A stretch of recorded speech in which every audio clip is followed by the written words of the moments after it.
Hello friends, आज हम बात करेंगे अगर किसी को चक्कर या बेहोशी की बीमारी है तो उसमें क्या करना चाहिए, क्या टिप्स है जिससे चक्कर या बेहोशी की प्रॉब्लम को कम कर सकते हैं।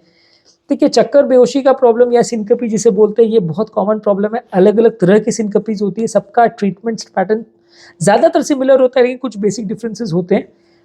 हमने कौन कौन से टाइप्स ऑफ सिनकपी होते हैं उस पर एक सेपरेट वीडियो किया है, जो कि आप मेरे चैनल पर देख सकते हैं। आज हम बात करेंगे कुछ कॉमन टिप्स के बारे में जो हम कर सकते हैं अगर किसी व्यक्ति को बेहोशी का या चक्कर का प्रॉब्लम है, तो उसमें वो क्या क्या कर सकता है जिससे ये चक्कर का प्रॉब्लम कुछ हद तक उसको कम हो जाए और उसको लॉन्ग टर्म प्रॉब्लम्स ना आए।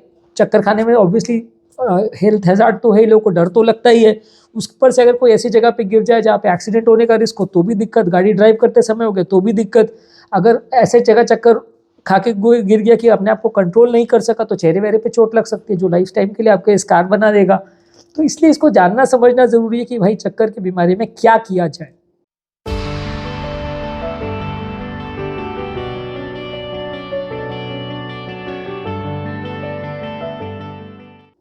तो आते हैं टिप्स पर। सबसे इंपॉर्टेंट चीज़ है जो कि रिलेवेंट है हर चक्कर की प्रॉब्लम के लिए, कि बॉडी को डिहाइड्रेट मत होने दीजिए। ज़्यादातर सारे चक्कर की प्रॉब्लम होती डिहाइड्रेशन की वजह से, या अगर कारण कुछ और भी हो तो बढ़ जाती है डिहाइड्रेशन की वजह से। तो बॉडी का इफेक्टिव ब्लड वॉल्यूम जो है वो कम नहीं होना चाहिए। ज़्यादा से ज़्यादा मात्रा में पानी लीजिए। मैं ऐसा नहीं कह रहा हूँ कि 10 लीटर पानी पी लीजिए। दिन भर में कम से कम 2 से 3 लीटर पानी या लगभग 8 से 10 ग्लास पानी आपको दिन भर में लेना चाहिए। ये लेने से आपको कंपेरेटिवली बीपी सडनली ड्रॉप होने का प्रॉब्लम या चक्कर होने का प्रॉब्लम काफ़ी हद तक कम हो जाएगा। और अलग अलग कारणों से जिनको चक्कर हो रहा है उनका रिस्पॉन्स पैटर्न थोड़ा अलग हो सकता है, लेकिन सबसे ज़्यादा कॉमनली जो वैसोवेगल सिनकपी होता है या रिफ्लेक्स सिनकपी होता है या बीपी फ्लक्चुएशन रिलेटेड सिनकपी होता है, उसमें डेफिनेटली आपको ये फायदा करेगा। किसी को अगर हार्ट फेलियर रिलेटेड सिनकपी है या किसी को हार्ट का वैल का प्रॉब्लम वगैरह, तो उस पर तो डेफिनेटली आपको उसी का ट्रीटमेंट लगेगा। लेकिन अगर किसी को बीपी फ्लक्चुएशन की वजह से है तो ये आपकी मदद करेगा। इसके अलावा आप नमक भी ज़्यादा लीजिए, क्योंकि ज़्यादातर बॉडी का ऑस्मोटिक प्रेशर बढ़ाने में सोडियम क्लोराइड आपकी हेल्प करता है। तो अगर आपका बीपी लो हो रहा है तो सोडियम क्लोराइड एकमात्र चीज़ है जो आपका बीपी को मेंटेन करने में मदद करेगा। तो कोई भी कारण से अगर आपको चक्कर का प्रॉब्लम हो रहा है तो नमक आप ज़्यादा लेंगे तो वही पानी के जैसे ही वर्क करेगा। जितना ज़्यादा नमक लेंगे वो पानी को ऑब्जॉर्ब करेगा, ब्लड का वॉल्यूम कम नहीं होगा, तो आपको कंपेरेटिवली चक्कर का प्रॉब्लम कम रहेगा। तो नमक और पानी आपको ज़्यादा लेना है। नेक्स्ट इंपॉर्टेंट चीज़ है, लंबे समय तक खड़े मत होइए। जब आप लंबे समय तक खड़े होते हैं तो शरीर का पूरा ब्लड जो है पाँव में धीरे धीरे करके इकट्ठा होने लगता है, जिसकी वजह से हार्ट के पास जितना ब्लड सप्लाई आना चाहिए वो कम हो जाता है और ब्रेन के पास ब्लड सप्लाई कम हो जाता है। नॉर्मली चक्कर कब आता है? जब ब्रेन को ब्लड नहीं मिलता है। जब ब्रेन को ब्लड नहीं मिलता है तो आदमी का ब्लड सप्लाई कम हो जाता है, ब्रेन में परफ्यूजन कम हो जाता है, ऑक्सीजन ग्लूकोज सप्लाई कम हो जाता है, तो आदमी अनकॉन्शियस हो जाता है। अगर आप लंबे समय तक खड़े रहेंगे और सारा ब्लड पाँव में पूल इन हो जाएगा तो वो आपको हार्ट तक इसलिए नहीं पहुंच पाएगा क्योंकि बहुत ज़्यादा वीनस सिस्टम से जो ब्लड हार्ट की तरफ आता है वो ग्रेविटी का उसमें इंपॉर्टेंट रोल होता है। अगर ग्रेविटी के अगेंस्ट हार्ट को काम करना पड़ेगा तो वो ब्लड को सक करने में मुश्किल होती है। जो हार्ट ब्लड आर्टरीज में पुश करता है वो हार्ट के प्रेशर के थ्रू जाते हैं, तो उसमें ग्रेविटी का इतना रोल नहीं होता आर्टरीज के ब्लड में।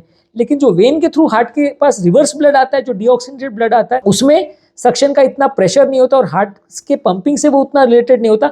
हार्ट एक तरह से उसको सक करता है, पर अगर बाई चांस आपका हार्ट भी वीक है तो एडेड प्रॉब्लम हो जाती है। और खासकर अगर आप खड़े हैं और पाँव में ब्लड इकट्ठा हो गया तो हार्ट उतने प्रेशर से ब्लड को खींच नहीं पाता।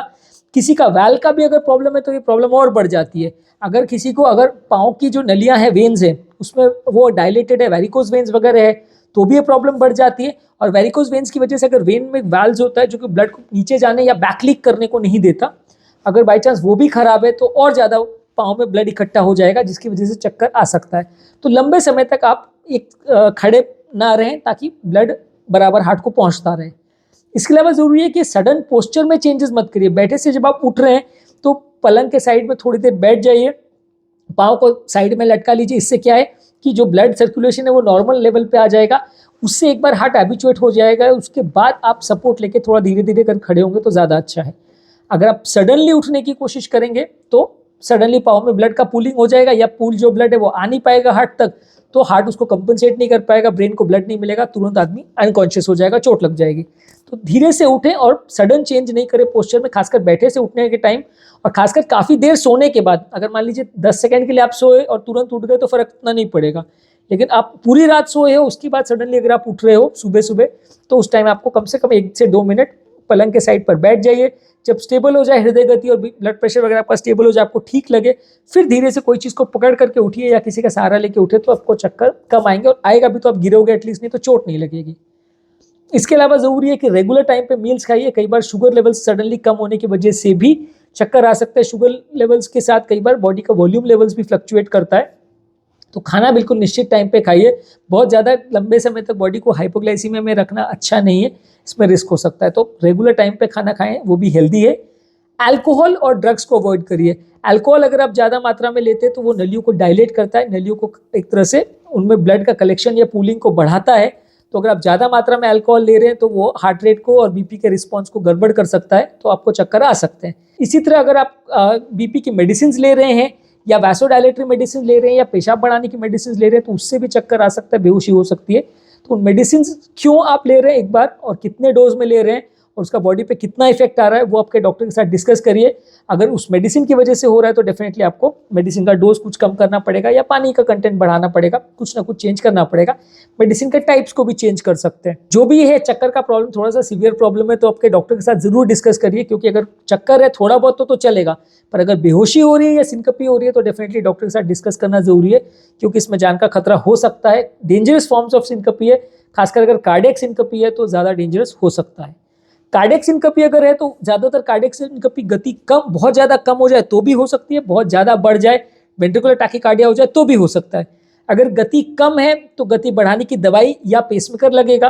गति अगर ज़्यादा है तो गति कम करने के लिए शॉकिंग डिवाइस यानी AICD डिवाइस लगेगा या कुछ मेडिसिन लगेंगे। तो ये दोनों ही सिचुएशन में सिनकपी हो सकती है, तो आपको डॉक्टर के साथ डिस्कस करके मेडिसिन को मैनेज करना पड़ेगा। रेगुलर मेडिसिन से अगर मैनेज ना हो तो फिर पेसमेकर और AICD डिवाइस का प्रयोग करना पड़ेगा। ये दोनों ही डिवाइसेस का मेरा पूरा प्लेलिस्ट है चैनल पे, तो आप वो डिटेल में देख सकते हैं, बेसिक आइडिया आपको मिल जाएगा।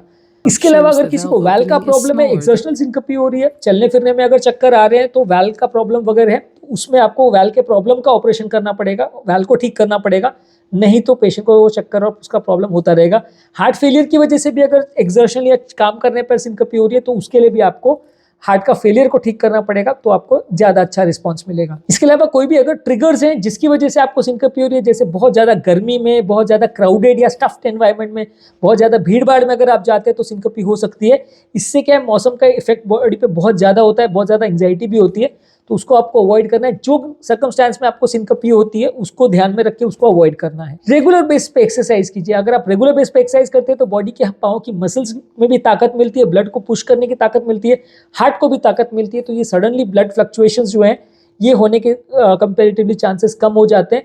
तो आपको सिनकपी या इस तरह के सिम्टम्स होने के चांस को काफ़ी हद तक कंट्रोल मिल जाएगा आप डेली एक्सरसाइज करते हैं अगर तो। इसके अलावा अगर बहुत पाँव में ब्लड का कंजेशन हो रहा है, बहुत ज़्यादा ब्लड इकट्ठा हो रहा है, तो उसमें आप कंप्रेशन स्टॉकिंग्स पहन सकते हैं। बहुत टाइट मोजे या स्टॉकिंग्स आते हैं जिसको लंबे समय तक अगर आप पाँव में पहनते हैं तो ये पाँव में ब्लड इकट्ठा होने नहीं देते, वहाँ जगह नहीं होने देते, तो ये ब्लड हार्ट की तरफ पुश होता है, तो आपके हार्ट को कभी भी डिहाइड्रेशन नहीं होगा, तो इफेक्टिव वैस्कुलर वॉल्यूम जो है या नलियों में जो वॉल्यूम है वो मेंटेन रहेगा, तो सिनकपी या बेहोशी होने का चांस कम होगा।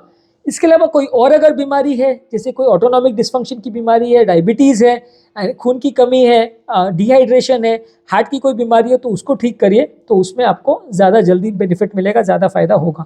तो बेसिकली ज़्यादातर सिनकपी के पेशेंट में आपको अनलेस अगर हार्ट का प्रॉब्लम है तो हार्ट का वैल या फेलियर को ट्रीट करना है, अदरवाइज बाकी सारे सिनकपी में पानी और नमक ज़्यादा लेना है, सडन पोस्चर चेंज नहीं करना है, रेगुलर एक्सरसाइज करना है, अल्कोहल और ड्रग्स नहीं लेना है, बीपी कम करने वाली मेडिसिन को कम लेना है, प्रॉपर वे में लेना है, और बैठे से उठने में जब आप पोस्चर चेंज करें तो उससे में ज़्यादा सावधानी रखनी है।